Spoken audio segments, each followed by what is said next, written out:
trabalho da monotipia já tinha esse assunto da metamorfose. O processo da monotipia, ele é uma mudança, uma dinâmica de transformação o tempo inteiro.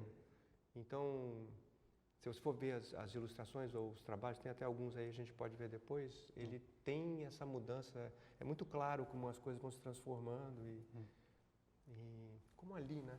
Como aqui, sabe? Que é uma árvore, mas aí tem um cacto agarrado que vira uma outra coisa, tem uma pena.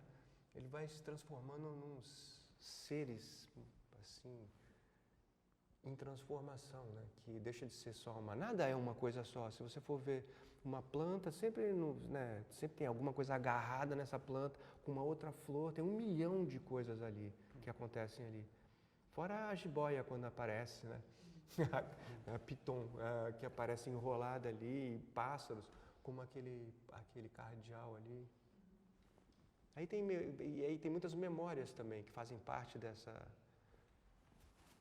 um tempo que é absoluto, né? É um tempo que não é real e que vai e volta, que mantém essa memória, da onde vem todas essas informações, ficam num tempo, numa nuvem, né? Não do Google, né? Uma nuvem que fica aqui pairando no ateliê, sabe? Uma nuvem... Et de vez en quand, chove. C'est vraiment les dynamismes fondamentaux de tout vivant. Et qu'est-ce que c'est la métamorphose? On peut la décrire à partir des insectes. Au fond, dans les cas typiques d'école de la métamorphose des insectes, on a un corps qui, tout d'un coup, se renferme, qui produit un objet extrêmement bizarre qui est les cocons, donc qui manie les mondes pour construire ce qu'on peut décrire comme une espèce de œuf postnatal, donc qui répète, qui reconstruit la naissance pour devenir totalement autre et produit les miracles qu'une vie, de cette vie qui habite avec 2 corps qui n'ont rien à faire l'un avec l'autre, qui vivent donc, dans 2 mondes qui n'ont rien à faire l'un avec l'autre, et que cette vie rend au fond la même vie. Les 2 corps sont unis par cette même vie. Et c'est cette unification active de ce monde. Et au fond, donc, la métamorphose, c'est ça, c'est l'expérience du fait que les corps qui nous paraissent les plus éloignés du monde, les mondes qui nous paraissent les plus disparates, en fait, sont traversés par la même vie. Et la métamorphose, la signification de la métamorphose, c'est ça, c'est que tout ce qui nous paraît très distant, incompatible, ce n'est qu'une seule et même vie, en fait. Et donc, que nous avons la même vie de tout ce qui nous entoure, en fait. Et que le rapport entre nous et ces arbres, ou même nous et les roches, les rochers ou les minéraux qui nous entourent, c'est le même rapport qu'il y a entre une chenille et un papillon. Et nous faisons expérience constamment de cette continuité et de cette identité de vie avec tout ce qui nous entoure, dans beaucoup de phénomènes. Le premier, c'est la naissance. En fait, on n'y pense jamais, mais pour être au monde,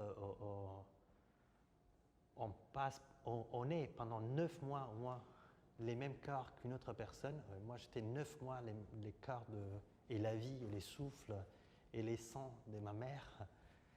Et au fond, naître signifie voilà, être obligé à adapter ces corps qui étaient les corps d'une autre, adapter cette vie qui était la vie d'une autre personne, même de 2 autres personnes, parce que c'était mon père et ma mère, à un nouveau contexte. Donc, c'est une espèce d'obligation à trahir ou à déformer l'autre vie pour la rendre à nouveau possible. C'est pour ça d'ailleurs que peut-être parfois la vie est difficile, parce que on y arrive avec les corps d'un autre, en fait. On y arrive toujours avec une autre vie. Au fond, si je dois donner une définition de forêt, qu'est-ce que c'est la forêt? La forêt est l'espace sur la Terre qui a la plus de diversité. Il y a la forêt, les noms que nous donnons à un endroit où il y a le plus de diversité possible de vie. En fait, il y a des espèces de vie complètement différentes qui arrivent à cohabiter. C'est beaucoup plus que dans les villes, beaucoup plus que dans les déserts, beaucoup plus que dans les jardins. Là, il y a vraiment l'explosion de la diversité en fait.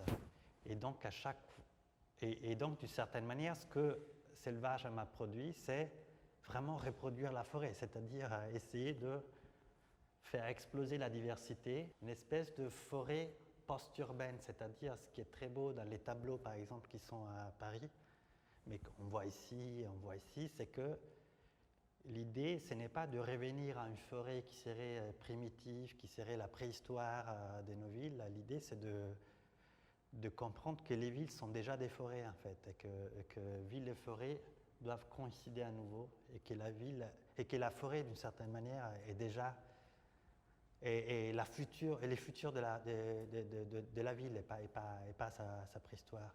Donc les tableaux mettent en scène toujours un espace où ville et forêt se mélangent ou ne peuvent pas être distingués. Et ça, c'est au fond, je pense que c'est la vraie utopie. Il ne faut vraiment pas penser à la forêt comme ce qui nous a précédé, ou pas que comme ce qui nous a précédé. C'est un peu ce qu'il disait à Elton hier, en fait. Il faut que la forêt envahisse la ville, ou il faut que la ville redevienne forêt. Mais donc, du coup, voilà, il faut vraiment penser, il faut penser la ville aussi comme, la forêt comme une ville, comme un espace.